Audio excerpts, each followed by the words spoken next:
school board meeting for the Stevens Point Area Public School Board for Monday, March 8th to order. And we will start with public access to meetings. Due to the public health emergency and the need to limit gatherings, we are strongly encouraging members of the public to attend school board meetings remotely. We will be discussing this as an agenda item later in the agenda with respect to opening for meetings where the public will have space enough to accommodate more of the public. We'll move into item 2, and that's roll call and verification of quorum. Mr. Mansky, Here. Ms. Va, Mr. Pope, Here. Ms. Portson, Here. Mr. Wade, Present. Ms. Scott, Here. Mr. Ebel, Here. Ms. Renau, Here. Ms. Erler. Here. I do want to note for members of the public who are here this evening, pursuant to the governor's order with the state of Wisconsin, in the event we are in a meeting related to the business of education in our school district and we are speaking, we may remove our mask in order to provide the presentation to ensure that people fully understand what we're saying. So there may be times that those of us who are in this room remove our mask when we're actively speaking, and then we will be replacing our masks. I will also note that we as a district established a mask mandate prior to the governor's order. It is a mandate that is required for all students, staff, any visitors to any of our buildings, whether it's during the school day or at our meetings. And we are, at this point in time, continuing to request that people comply with that directive of the school district. We will move into item 3, which is the Pledge of Allegiance. I pledge allegiance to the flag of the United States of America and to the republic for which it stands, one nation, under God, indivisible, with liberty and justice for all. We will move into item 4, which are public comments. At the March 19th, 2020 special school board meeting, the Stevens Point Area Public School District passed a motion to suspend school board policy 0167.3, public participation at board meetings for the duration of the public health crisis. Members of the public may provide public comment pertaining only to specific items on the meeting agenda via email at comments@pointschools.net in the following format: the submitter's name, address, the subject of the email, and the agenda item to be addressed. And we did not receive any public comments in compliance with that protocol. We will move into item 5, presentations. Student Senate Representative Report, Alexis Durkee. Hi everybody, so for my report today, I just have congratulations to the SPASH gymnasts who won their sectional and qualified to compete as a team in last month's state gymnastics meet.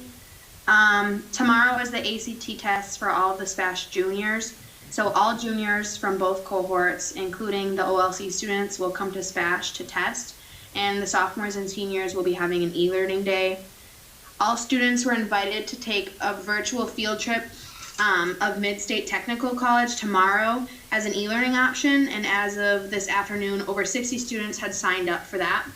And SPASH will also be working to host a virtual college fair to replace the face-to-face fair that we would usually host in the gym.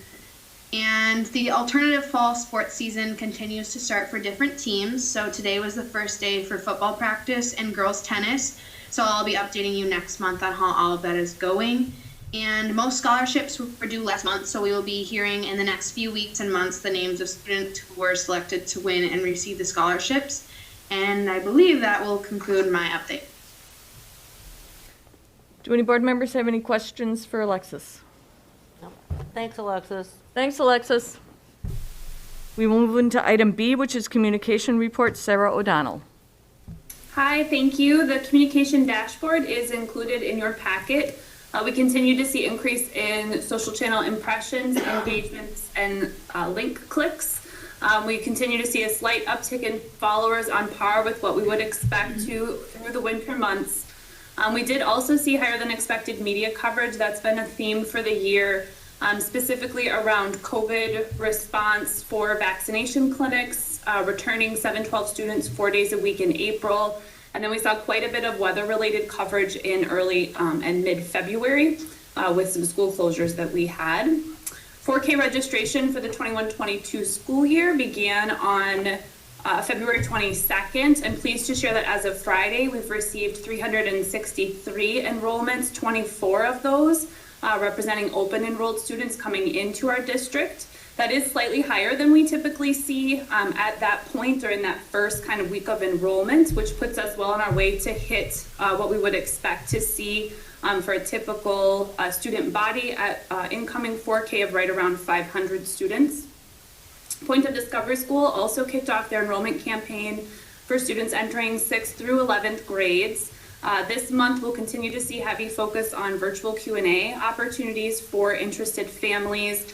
Print materials hit eligible households this week. We are targeting our students, open enrolled students, and homeschool students that we have. We're, again, are working really hard to bring some of those folks back, specifically into a model like PODS.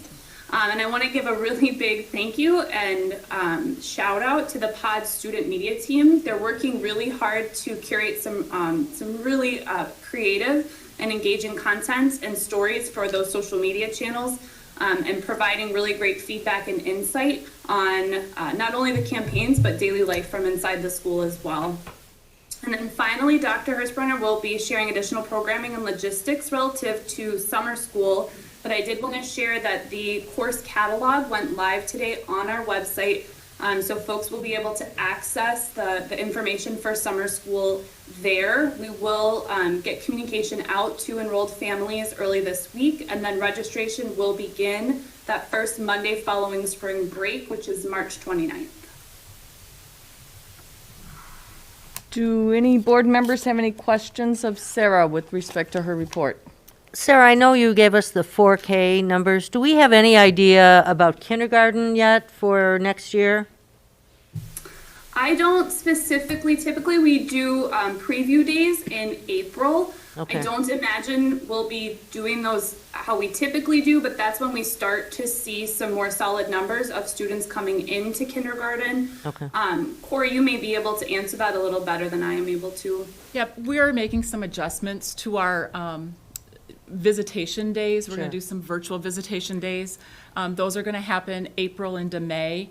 So Okay. once we have those, we'll have a little bit better handle on Okay. kindergarten numbers. Okay. Yep. Thanks.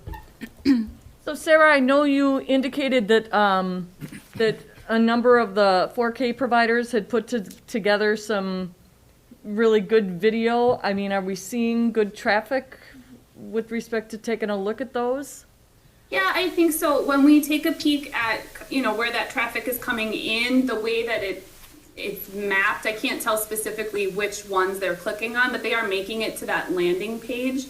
It is a little bit different, although I will say from an access standpoint, I think it's nice to have those, we haven't had those pieces before where a person who couldn't make, a physical open house, no matter what the circumstances, is able to go in and see some of those videos and what that classroom looks like. So I think as a resource for families, we're getting really positive feedback on those. Excellent. Any other questions for Sarah? All right, we will then move into item C, which is the superintendent's report. Craig? Yeah, hi. The first thing is the operational model status overview that Sarah puts together. You can see, for the most part, we're doing well in the green. Our cases are below 1%. The state of Wisconsin is at 11 per 100,000, and Portage County is at 12, and our district's at 16 per 100,000. So we're doing okay there in terms of the direction that this is spiraling down, if I may, and I hope it continues to. In terms of high-quality teaching and learning, we're holding our own. I think we're doing as well as we can based on the circumstances. And when I talk with my colleagues around the state, quite frankly, I think as difficult as this is, we're ahead of the game.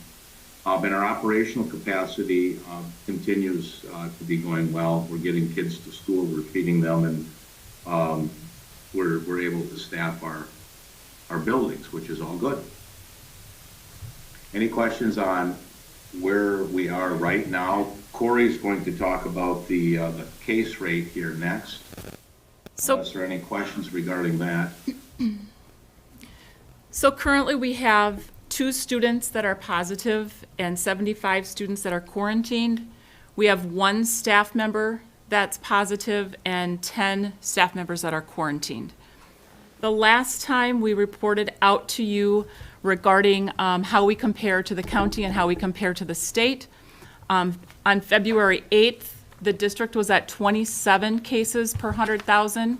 Now we're down to 12. Portage County on February 8th was at 26, and now we're down to 7. And on February 8th, the state was at 21 and down to 9. So we continue to see those numbers decrease, which is a really good thing. And then Beth, we've got some updated information that some of you may have seen within the last week regarding vaccinations. We have had a lot more staff since the last meeting go out and get vaccinated on their own. We've been in ongoing communications with Portage County and with the local provider that's helping us with our vaccination clinic. So I'm going to turn it over to Beth and let her provide a little bit more detail. Sure. So we have been working with Marshfield Clinic as well as Portage County to establish an on-site clinic. And the Sisters of St. Joseph Convent have graciously offered us space in their convent to provide the clinic to our employees. So we don't have to have any disruption with classes in the gym or staff. We are planning on Wednesday, March 17th, which is next Wednesday. Happy St. Patty's Day.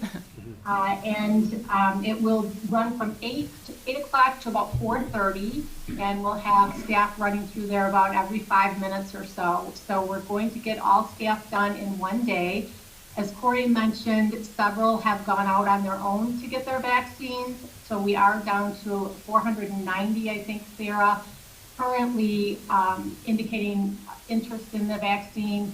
We'll get scheduling done this week, so we'll base the numbers off of that actual registration.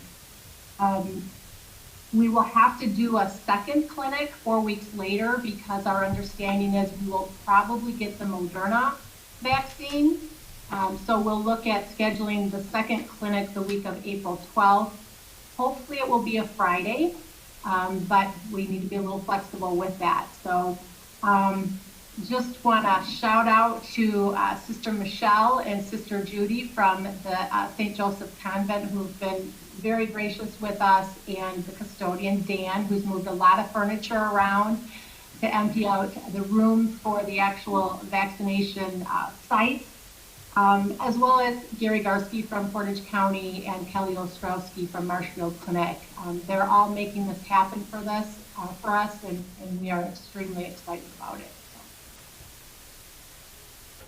Do any board members? Questions for Beth? Yeah, any questions for Beth at all?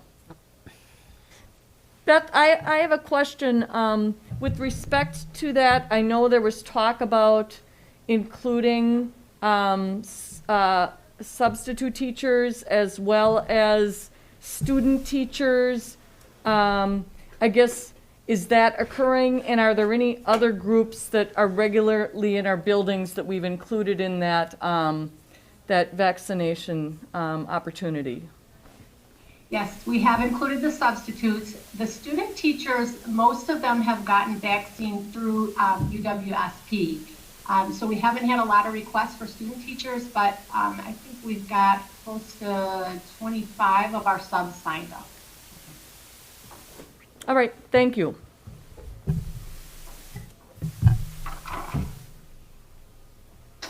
Okay, learning model, performance update. Connie, are you, I can't see Connie, but I can see her name. She I'm is here. going to- Hi, Connie. Hi. So I wanted to report out on the action steps that our secondary principals and their staffs are taking in preparation for April 5th, when our secondary students in grades 7 through 12 return to 4 days a week. First and foremost that we discussed was to take a look at our lunchroom spaces. That will be the time when our secondary students are not masked. And so all of the secondary principals are looking at expanding their lunchroom spaces so that kids can distance as much as possible. So all buildings would be looking at expanding, which includes at the junior highs, taking some gym space, and as well as SPASH, using some of their gym space so that students can spread out during lunch. Second, as I mentioned, despite lunch, the rest of the day students will be masked, and all of our teachers and students will be informed with the expectations about masking and reminded, just as when they attended with their cohorts, the masking requirement is going to be mandatory for all students at all times in the building. The next step that principals are taking is having their teachers do an actual audit of their school day, taking a look at what classes that they have each period, what's the new enrollment in that class when the cohorts come together, what does the space look like with that particular group of students, and can students distance to the extent possible, or will they need to have some furniture moved and or possibly move to a new classroom? At every secondary building, when we have open classrooms every period of the day, and if it's absolutely necessary, some teachers might move their class. As an example, second period might have a larger number, might move to a new classroom to distance it to the extent possible. And then finally, our junior highs are going to have daily advisory, and that is an opportunity for our students to be in small group, and that will provide students transition on how we're moving into this new model, a reminder of expectations. Students in that advisory time will be going through their grades. Teachers will review grades with them. Students will be getting lessons on our masking requirements, on the importance of distancing and sanitation. We're also going to be looking, as the advisory teachers will be looking for any students who might need additional supports. But it's actually a time that's going to be really, really helpful for our junior high kids to have advisory every day in that small group and help them transition into this new model. At the high school, they will continue to have advisory weekly, but they're also returning their professional learning time, and that's a time for students to seek counselors, to seek individual teachers for assistance and for support. So again, the advisory program, which was started years back, is really been, is going to be excellent for us to help kids transition into this new learning model. Thank you, Connie. Thank you, Connie. Are there any questions for Connie? Connie, will there be any change in allowing students to leave the building for lunch? There's no change in any of those policies. So they're at allowed. SPASH. They're At the allowed. Junior highs are closed campus. Right. But Senior. SPASH is going to stay the same as they've had in the past. So they're allowed to leave the building. Yes. Okay. Thank you. I have a question for you, Connie. For secondary students returning back to 4 days a week in April, will parents have a choice if they are able to keep their children home, just, to do as they are now with the 2 days on and 3 days off? Or is it going to be you have to go to the OLC or go back to 4 days? Students are asked to come back to 4 days because if parents would want to still do 2 days, they're still coming back with the large cohorts. So we're returning to that model where our buildings are going to have many more students in them. So we're asking our students to come back 4 days a week. Our principals are working with individual students and parents who may have some concerns and giving them options like working with a counselor, coming on Wednesdays for additional Wednesday tutoring. So principals are working with individual families who have some concerns. Okay. And then if they are not comfortable, or they have situations where they are not able to send the kids to 4 days a week, would the OLC be the next step for them to take then? Unfortunately, the OLC is not. That would be having kids join semester classes halfway through the course, and it's just setting a student up for not to be successful. If there are medical conditions, again, as I mentioned, families need to reach out to the principals. And just as we do during any time before COVID, when there were medical circumstances, we're always working with families. Okay. Any other questions of Connie?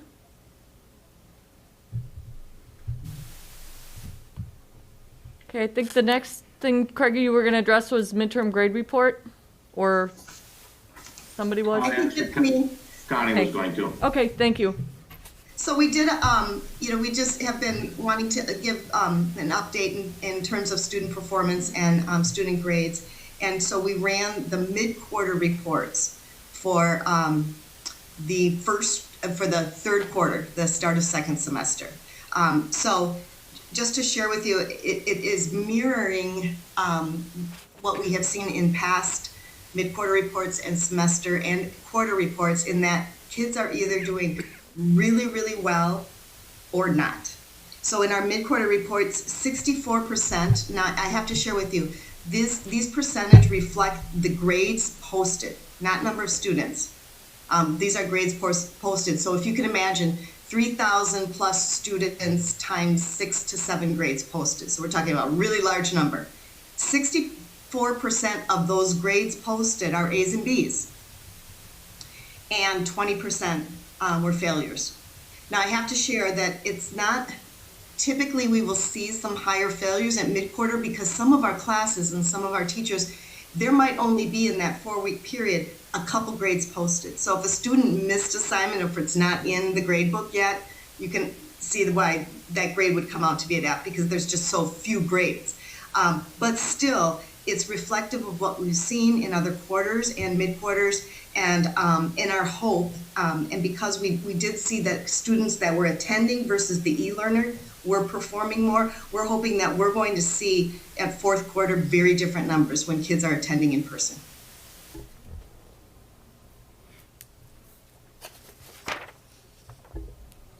Any questions from board members with respect to that? With respect to the midterm grade report? So Connie, my question for you is, you're saying it's what we've been seeing. Are you saying it's what we've been seeing over the course of this past year or so with COVID? Do you have a sense of how that compares pre-COVID? What we've been seeing during the COVID pandemic. Okay. The number of Fs at mid-quarter are much higher than what we have seen over the course of time. Okay. Prior to the pandemic, I should say. Okay. Thank you. Next is summer school. So as Sarah had indicated, summer school is moving along. The catalog was made available today on the website. Registration starts March 29th. We're working really hard to provide just a wealth of opportunities for kids, from outdoor activities to physical activities, credit recovery, remediation, enrichment. So we're hoping that there'll be a lot of things that students will be able to choose from that they may not have been able to do this year, but while also making sure that we're addressing any remediation that we might need to take place over the summer. McDill, Washington, and Roosevelt will be 4K through 4th grade buildings. Kennedy will be a 4K 6 building. Plover Whiting will be a 5-6 building, and then Spash is going to be 7-12. We're also working with the Boys and Girls Club to provide a collaboration for kids that might be in that program but aren't signed up for summer school, to provide some additional reading and literacy help. So we feel that that's a really good opportunity. We'll be down to 1 pool this year. Spash will be our only swimming pool, so we are going to have to limit the number of sessions to one per student. In the past, we've allowed students to take multiple sessions, but we're just asking families to pick one this year so that more students can have an opportunity to take swim lessons. And then Chris is on, and we are going to be providing transportation for all students this year for summer school, which is going to be a huge access improvement for us. So in the past, we did not offer transportation for grades 9, 12, so we're feeling really good that we're going to be offering it for all students this year so that they can take advantage of summer school. So we'll continue to give you updates as more information becomes available, but we're moving forward. Any board members with questions about summer school? Thanks, Courtney. So, hey, Corey, so the last couple of years, we really kind of revamped the summer school program. I mean, we had kind of the traditional summer school program that was like a lot of weeks. And then we had different sessions that were maybe a 2-week or a 3-week. Are we looking to use that same model this summer? Or I guess, could you give us a sense of maybe the dates just for families about what the longer dates are going to be, and then maybe kind of if we're going to continue to allow some of those shorter opportunities? Yep. If you recall, we did a survey with our families and our staff. And what we learned is that families really wanted 6 weeks. And they preferred to do it right away and then have some time available for family vacations and whatnot in August, and then be ready to start back in September. So our summer school will run from June 14th through July 22nd. So basically right away in June, giving a little bit of break to get things set up after students get out on June 4th, and then we'll basically run through the end of July. Okay, thank you. Yep. Anything else, Craig? That's all I have, unless there are any questions. All right, thank you. We'll move into item 6, which is our consent agenda. And on our consent agenda, we have the minutes of our school board meeting from February 8th, 2021, our minutes from our special school board meeting from February 22nd, 2021, the approval of the schedule of monthly bills, and our employment recommendations. Do I have a motion to approve? So move. Motion by Wade. Do I have a second? Second. Second by Rob Mansky. Any discussion, questions? I will have Jan call the roll due to the bills. Ms. Ronell, Yes. Mr. Ebel, Yes. Ms. Portson, Yes.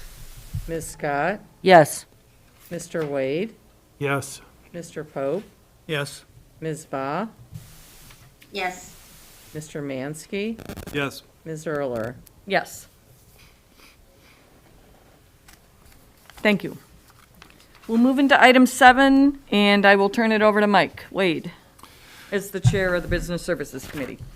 Thanks, Meg. Business Services Committee has not met in a very long time. Hopefully, we'll be meeting in the future soon. But we do have some items for consideration. The first one, 7A, is a bid award for for Ben Franklin Junior High, which is bid package 17. And Dr. Owens, do you want to run through that with us? Well, the part that I show on the memo is of the summary of the low bids. There is a separate attachment if you want to see all the bids themselves. But this list that totals just under 3.3 million is the total of the low bidders. If you'd like, I can put that up on the screen.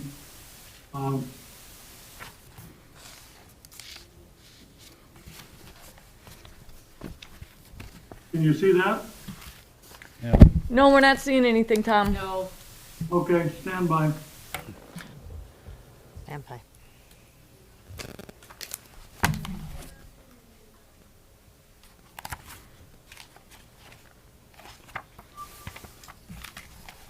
There you go.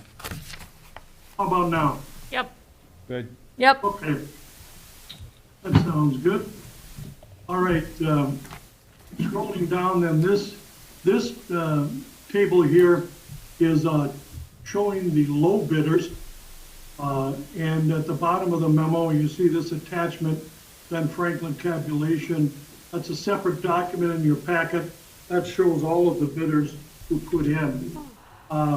What's interesting about this is that the budget for Ben Franklin was 4.7 million, and the work done last year under bid package 3 totaled just under 450,000.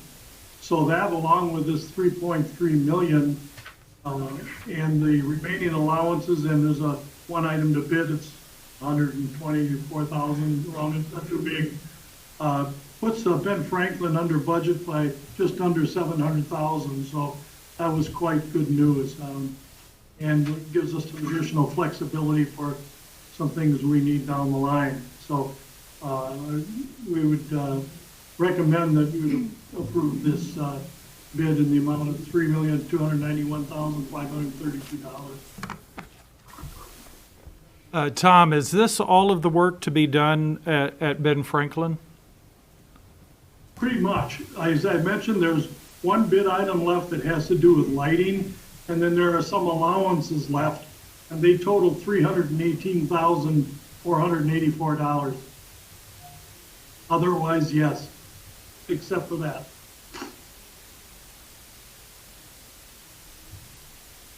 Are there any other questions of board members with respect to the bid package 17?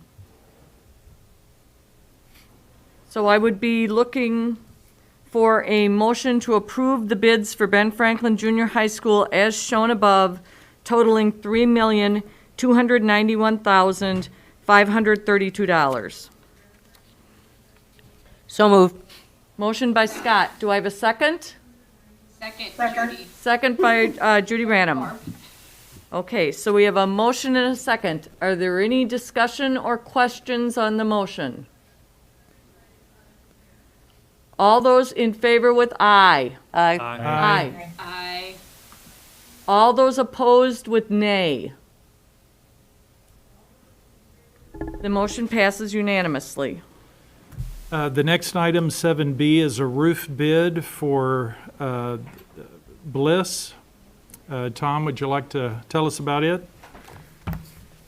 Yes, to clarify, this is not a referendum project. This is a regular project from our budget, and we need to do the bid now and get it in the contractor schedule. So we're targeting a fall installation.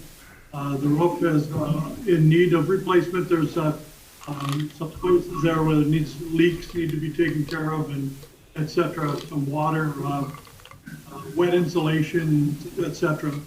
We had budgeted just under $204,000, and the low bid came in at just slightly over $201,000. So we're just slightly under budget for this, which is good news. So we'd recommend approval.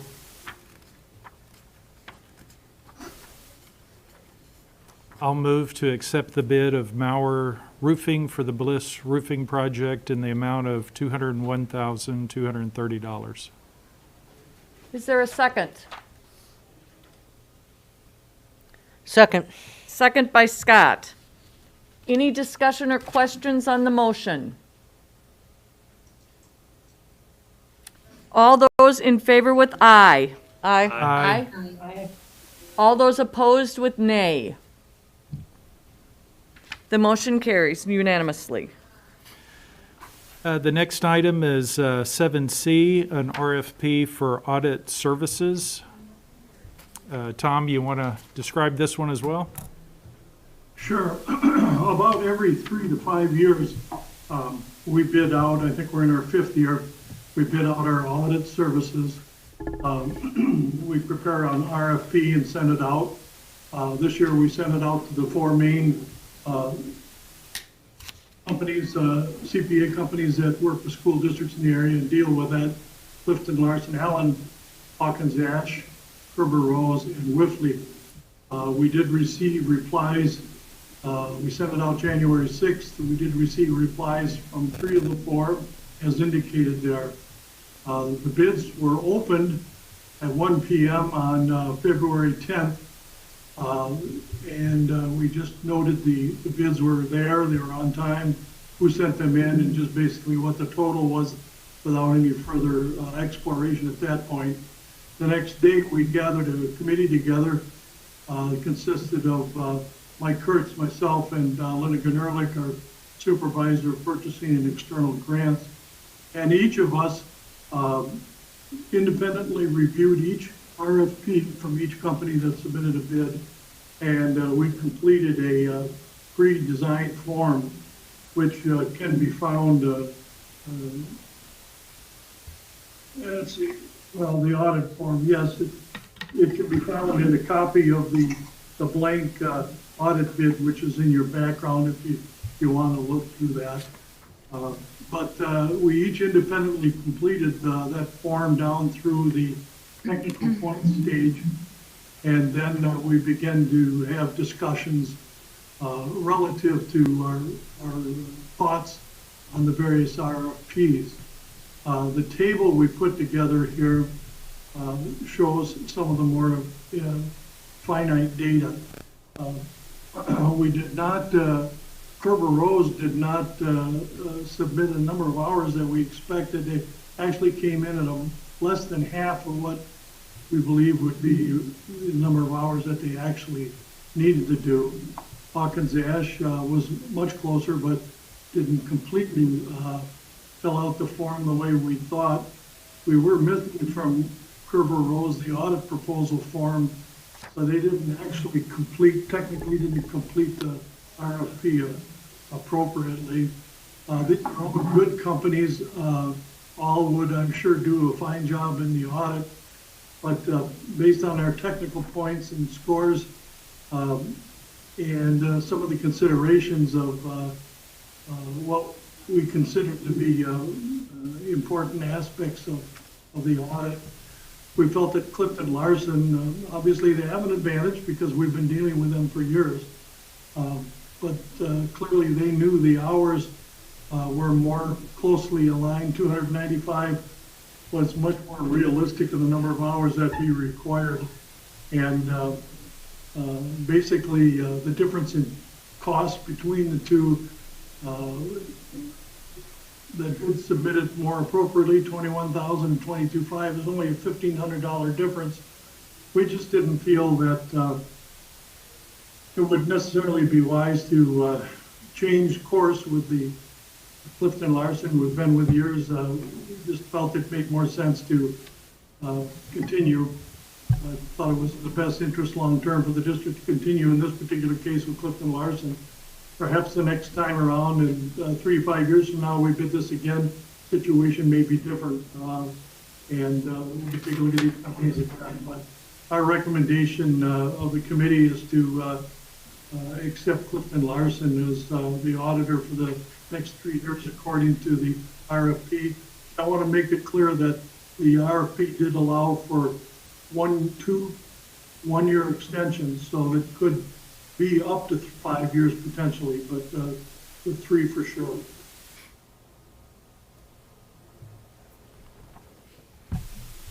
Tom, how does the membership audit work if that's ever needed? A membership audit is an audit of our third Friday, and our second Friday counts. We never know 1 year to the next if we're going to be required to do that audit. DPI does it randomly. We have had it multiple years in a row, and we've had a couple of years when we haven't had to do the specific audit. It's just that they do obviously audit, our auditors do audit membership, but this is a different, more in-depth audit in and of itself.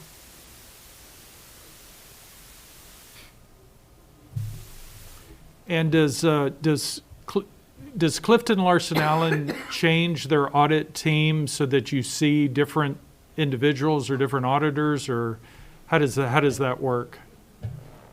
We typically have pretty much the same teams that come in. We've had a lead auditor that's been working with us for several years, and occasionally she'll bring a new member in on the team, but it's generally the same crew. Gotcha, thanks. You're welcome. Any other questions of Tom by board members? Then I'd be looking for a motion. I will move to select Clifton Larson Allen LLC to perform the district's annual independent audit for 3 fiscal years, beginning with the 2020-21 audit and concluding with the 2022-23 audit per the RFP. I have a motion. Is there a second?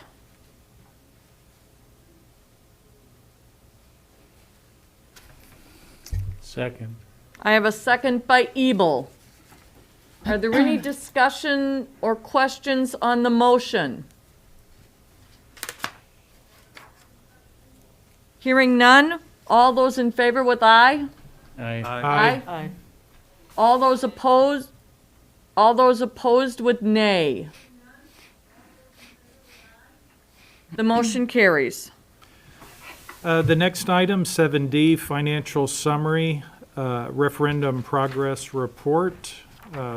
Tom, how's our referendum projects going? They're moving along very well. The total amount we have paid to date is 47.2 million, and we have contracts established to date of 63.8 million, and leaving the contract balance of those that are active at just under 16.6 million. And of course, with the bid now of Ben Franklin, that's one that's just done.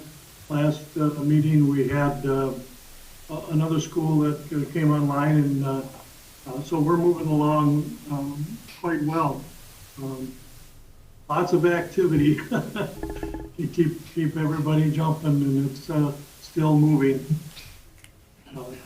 You can see the 2 tables here. We do this, follow the same process. Again, you see here where it says district-wide 4.7 million, and then you see expended 14 million. I remind you that that's due to the fact that the Nexus contract is embedded in that district-wide payment. So if you add these 2 numbers together, you'll get that 14 million. So that's the reason behind that. Any questions? This is information. There's no action that needs to be taken. Thank you, Tom. Thanks, Tom. You're welcome. And the last item is 7E, review of financial statements with Mike Kurtz. Hi, everybody. So the financial statements are through the end of January. There wasn't anything really unusual in January, but I would note that we did receive our first round of property tax for the current fiscal year. That comes in January. It's about 38% of our total property tax that we'll receive, totaling just over $15 million. Other than that, are there any other questions related to the monthly financials? Just a comment, Mike, you're finishing up now a good year right now, right? Yeah. In your new position. Yeah. Mike's doing a great job. He picked up on this in short order, and we're in good hands with Mike's work. Thanks. And he's looking Oh, happy. thank you, Craig. I appreciate that. It's been fun. I find this stuff very, very interesting. Yeah. Right. We're glad So you is do. going to the dentist. Thanks, Mike. All right, thanks, Mike. All right, we will move into item 12, policy and legislation. And the first item is staff. It's policy, We missed It's human employee resources handbook. on that. oh, I'm sorry. That's okay. Human resource, so go ahead, Mike, with human resources. That's part of you. Oh, I'm jumping past forgot. you. Yeah, we don't use it that much, Mike. oh, geez. Thanks, Corey. Human resources. Okay, so, So Beth is on, and she'll provide an update. She's got some information regarding a few minor handbook changes. Yes, so we've reviewed the entire employee handbook and have updated policies so that they're reflective of our board policies.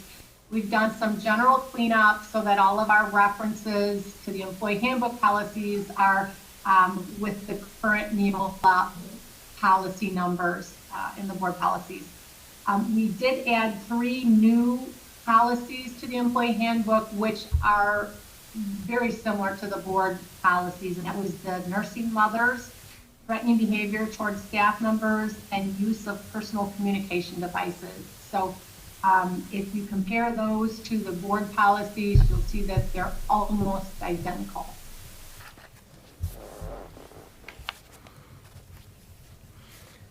So it sounds like the vast majority of this is just you're catching up with all the work that the board did with respect to all of the policy updates and making sure that you've got appropriate reference points between board policies and what's in the handbook. Employee handbook. Yep.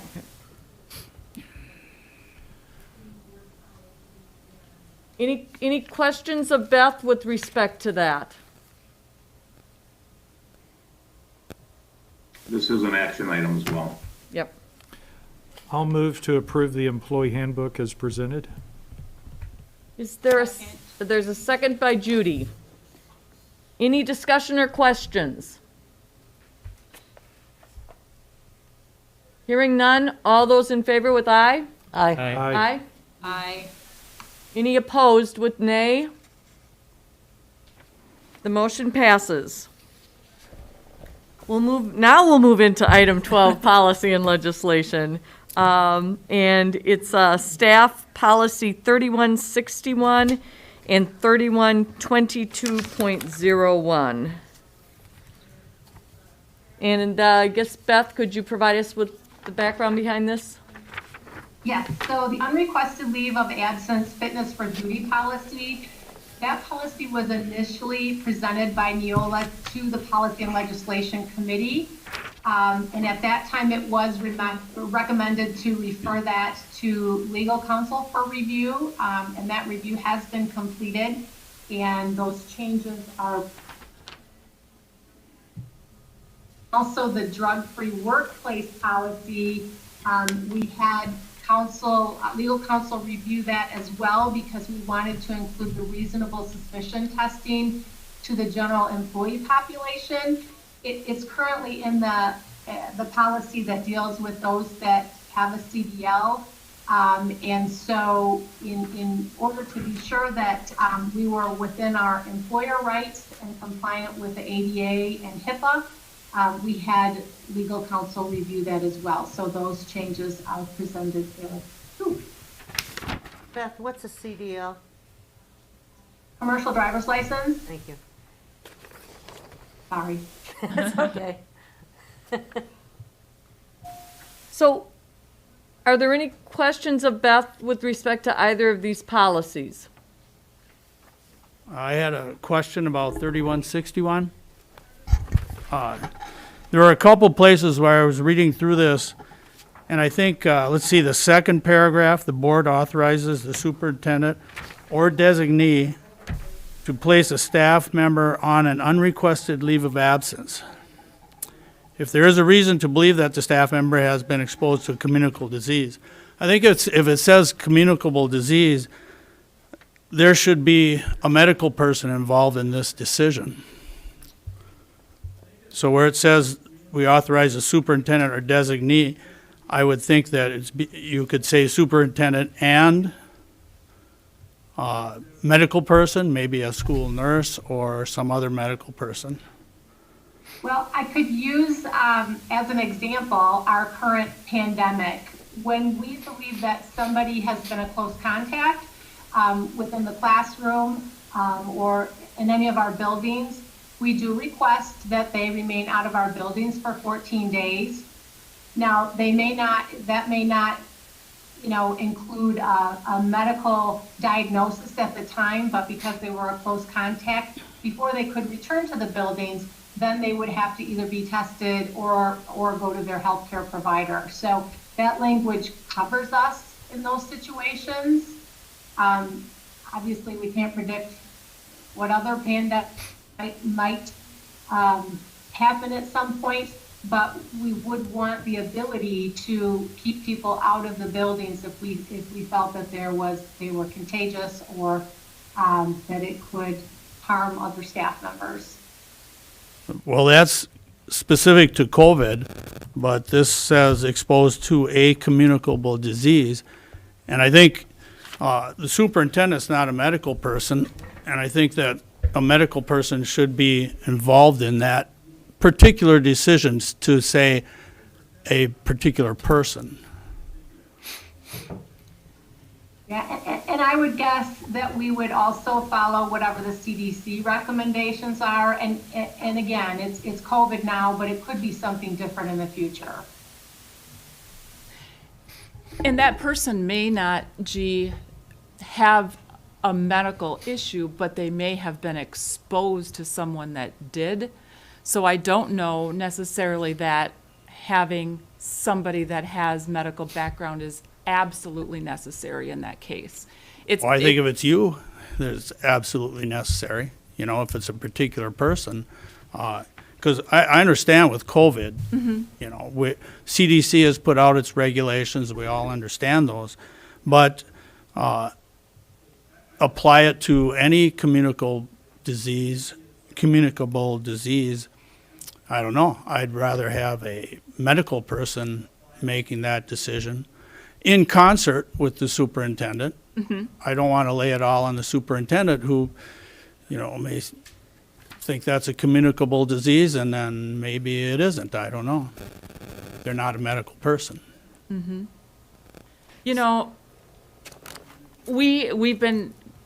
We've been following guidance from Portage County Health. We've had our nurses involved in a lot of these conversations. So I don't know if it would make you feel better, if we put and or designee. So then it's superintendent and or designee, which could be a nurse, could be, Portage County Health. It's actually already the superintendent or designee. And or? And again, I mean, if somebody's in this situation, they're going to have some sort of documentation from a healthcare provider to be able to return to work. So, right. They might be gone for a day, they go to their healthcare provider, and they may return the next day if they're released by the healthcare provider. So there will be some interaction there with the healthcare provider.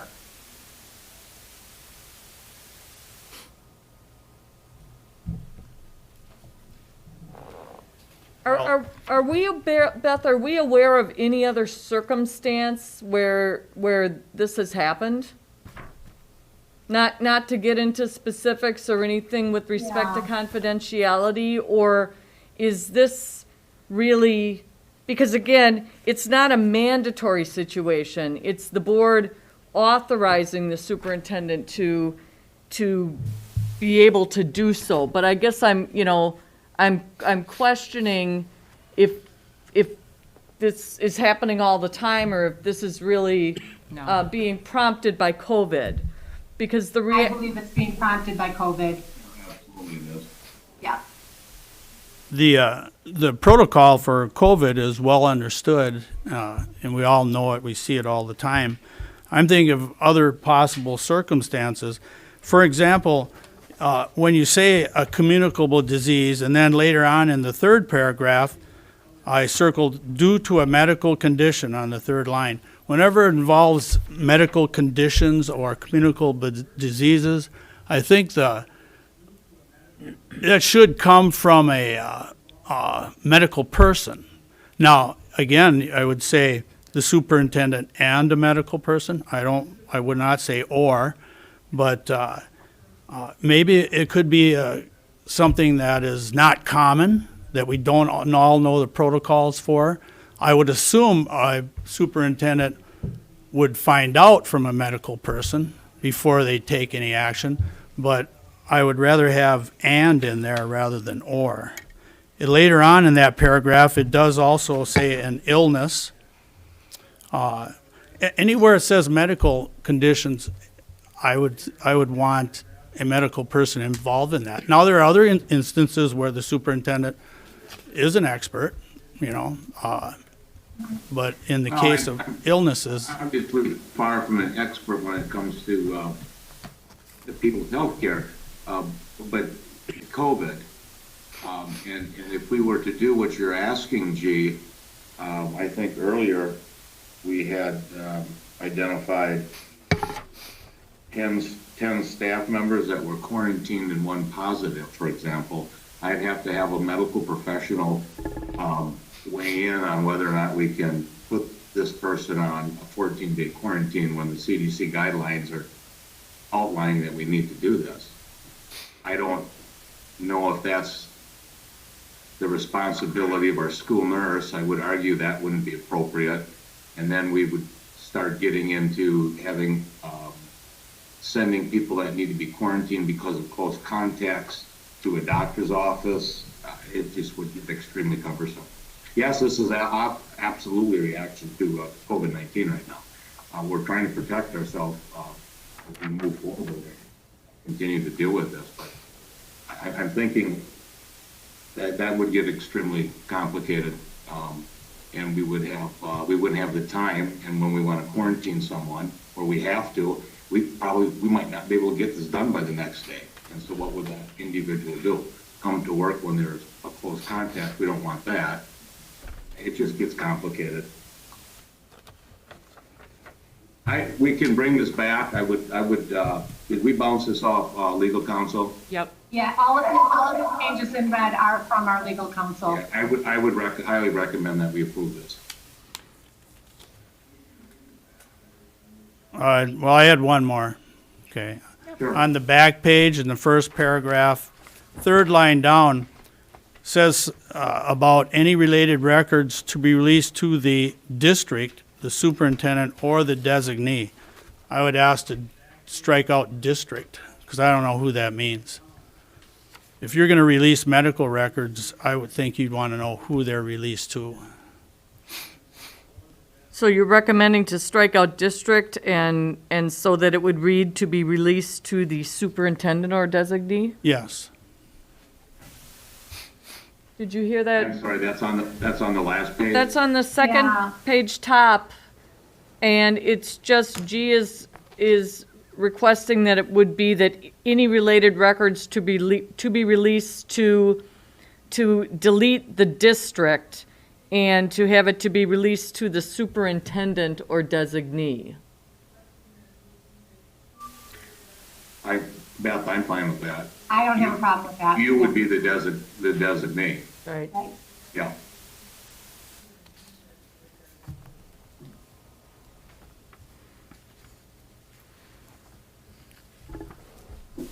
Are there any other questions? I guess I think because of the discussion we'll take two motions, and the first, I think we should take a look at the unrequested leave of absence fitness for duty, and that's policy 3161.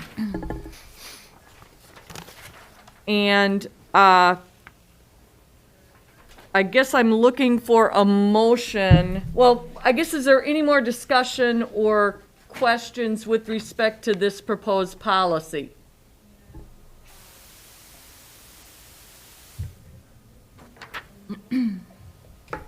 I guess initially, G, could we, are you able to make a motion to amend the proposed policy for that change that you just noted?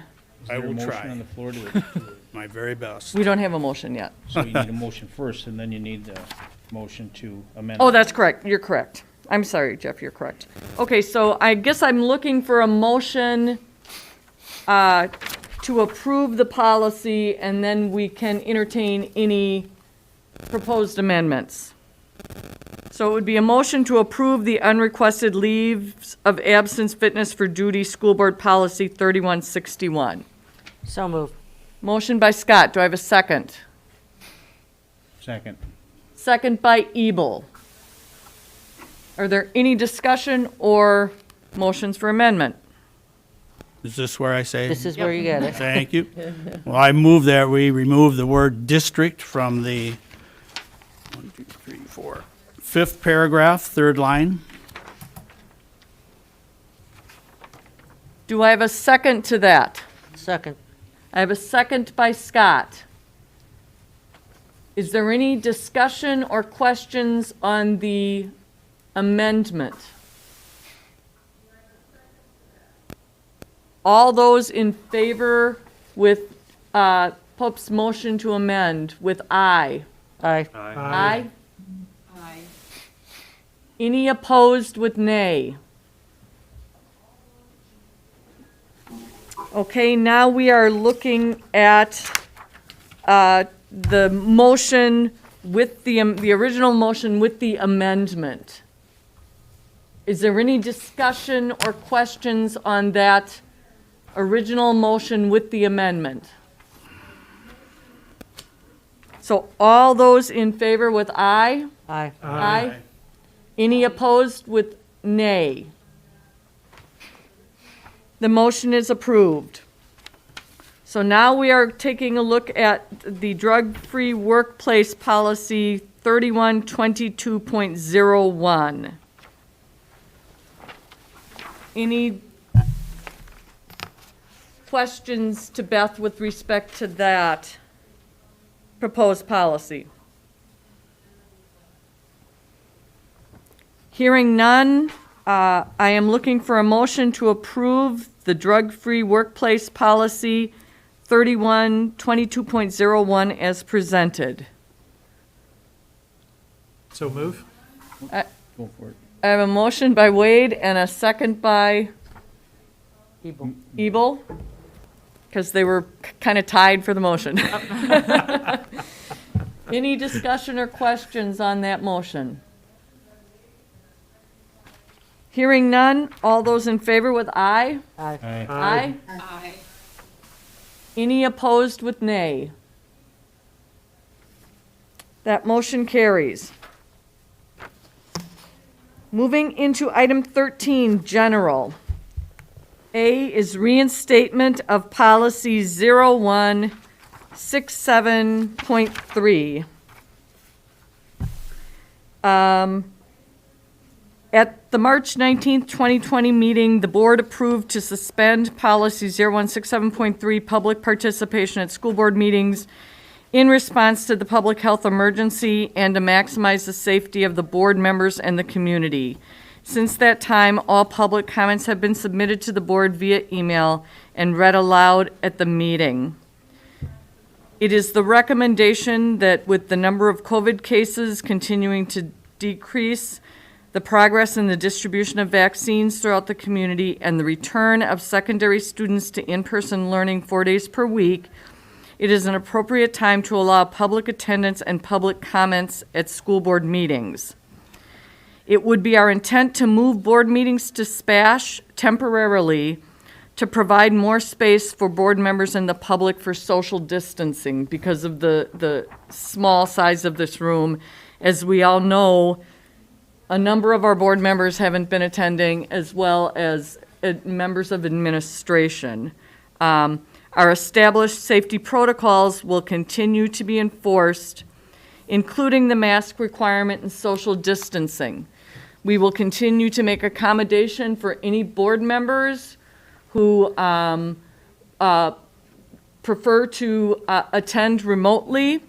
The recommendation is that we would reinstate policy 0167.3 for public participation at board meetings, and we would also continue to accept public comments submitted via the protocol by members of the public who may choose to submit by email and be uncomfortable with attending in person.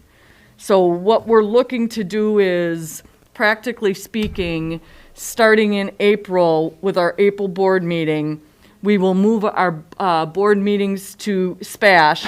The plan right now is that we will be in the Fine Arts Center, and that will be set up for board meetings. And we would then allow public comment per the policy, which is with respect to agenda items.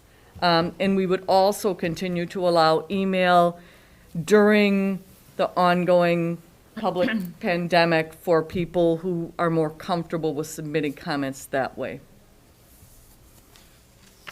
Are there any questions by board members at all about what we're proposing at this point? So are you going to try to use the 6-foot rule? We will continue to follow the CDC guidelines with respect to 6-foot social distancing. What about the number of people in the room? We will be continuing to consult with Portage County, with Gary Garsky, as to size recommended through CDC and through Portage County, yes. I've got We'll be able to have the school board on stage 6 feet apart. We'll be able to have a podium, whereas public and administrators presenting can step up. And we will all be able to socially distance as per CDC guidelines. And the numbers within the building, as Meg said, we'll continue to monitor that. But I don't think it's going to be a lot of people. But I think it's important for those that would like to attend a board meeting to do so at this point. Will the administration be allowed to also continue virtual if they want? Well, yes, if need be, yeah. Typically, when administrators present, we like to have them in the room, but not typically. We always like to have them in the room. Our boardroom just is too small for that. So Right. we want to increase participation. Administrators have been attending remotely mainly because of the size of the room. Right. But if either a board member or an administrator, for whatever reason, needs to be remote, we'll continue to obviously to work with that. This is not to press board members or anyone that's not comfortable coming into a public meeting to do so. But I do know that there are people that are interested in coming to meetings and speaking. And I also think we're opening up our schools in April, and or our secondary schools. We're bringing students back 4 days a week. It's another step forward to getting back to what's typically school board business in a public arena. Like this idea, because looking around the room there, and if Amy Ann, Barb, and I would all show up, and you were there as well, we definitely need a bigger space. And so Too many people. It'll be nice to get back in person. Yeah. I just got a couple of questions here. How long if y'all can just refresh my memory here, how long are folks able to speak for comments? Was it 2 minutes or 3 minutes? It's I been think it's three. three. Barb's waving 3. If it's 3, are we going to consider upping the word limit? I know it was changed from 50 to 100, but if we're allowing folks who are comfortable to come and speak in person up to 3 minutes, are we going to up the word limit on email comments? Mag, we can, we certainly can consider that. I And guess I'd want to read 150 words, for example, if you don't want it. No, I don't know what's reasonable. I do understand that when you got an email, you're limited to 50 words. It's difficult to put your thoughts down. And we could take a look at that, Ann. You know, we started out, you know, with the 50-word limit because we had no idea what we would be seeing, and there is the practical reality that it's easier to write an email, frankly, than it is to come and physically be at a meeting. So when we started down this road, we just really had no sense of kind of how things were going to be moving forward. In response to, you know, some questions raised recently, we did increase to 100 words, but we can definitely take a look at that moving forward when we're going to be having those meetings at SPASH. And then, would we consider having an ASL interpreter available? I know after our last meeting, especially with the agenda on there were questions that raised about, you know, what about folks who would need an ASL interpreter? Is that something that we can provide so that they can also participate? Or if they wanted to come and make in-person public comments, that they would also have that, there would be no barrier for them to do so? I believe that's currently part of the reasonable accommodation. I mean, we as a district are required, with respect to our public meetings, to provide reasonable accommodation to members of the public. And so, you know, if a member of the public needs that additional support in order to do that, we as a district would, by law, be required to provide that. Okay, but what about if they don't have public comments, but they wanted to listen to, because I don't know if there is closed captioning or anything on YouTube, if we would be able to have an ASL interpreter either present virtually or at the meetings so that they can interpret it. Let's have cabinet and let's have cabinet take a look at that, Ann. Okay? Thank you. Yep.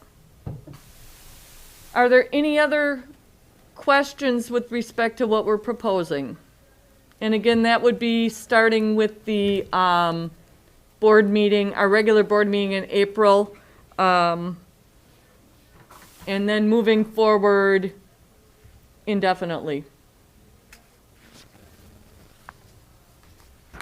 Hearing none, I'd be looking to a motion to reinstate policy 0167.3, public participation at board meetings, and also to continue to accept public comments submitted by email related to agenda items. So moved. Judy. Motion by Ranum. Do I have a second? Second. I'm sorry, Judy Rano. Second by Mansky. Any further discussion or questions on the motion? All those in favor with aye? Aye. Aye. Aye. Aye. All of those opposed with nay? The motion passes. Moving into item B, meeting dates, times. I will note for board members, there are 2 board meetings scheduled for April. There will be the April 12th meeting, which is our regular school board meeting, and then after the election, with the seating of board members who are successful in that April election, there will be the school board organizational meeting.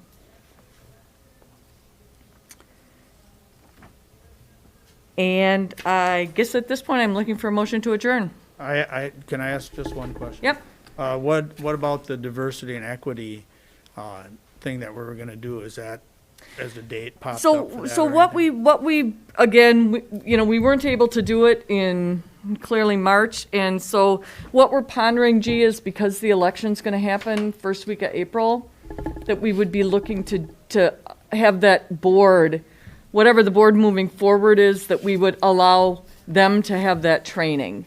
And so we as a board, because we're a little bit behind with staff, because they've all had the first module, and they'll be beginning the second module, the board would be looking to schedule the first 2 modules for the new board moving forward, potentially one in May, and then potentially one at the summer board retreat. But we would be looking to do that with, again, whoever is on that board moving forward as of April. So we'll be doing the same book reads and discussions that they're doing? Okay. Yep. Well, not No. necessarily, No. no. The training that the staff is getting will be the exact training that this group is having from Lindsay Bernhagen from UWSP. But the book reads, if you want access to the book, we can get you that, but that's not necessarily what the board has had discussion about at this point. Okay, thank you. Yep. All right, I am looking for a motion to adjourn. Nobody wants to So go. moved. So moved. You're having so much fun. Move to adjourn. Motion by Ebel, do I have a second? Second. Second by Scott. All those in favor of adjournment with aye? Aye. Aye. Any opposed? Nope. With nay? All right, we're adjourned.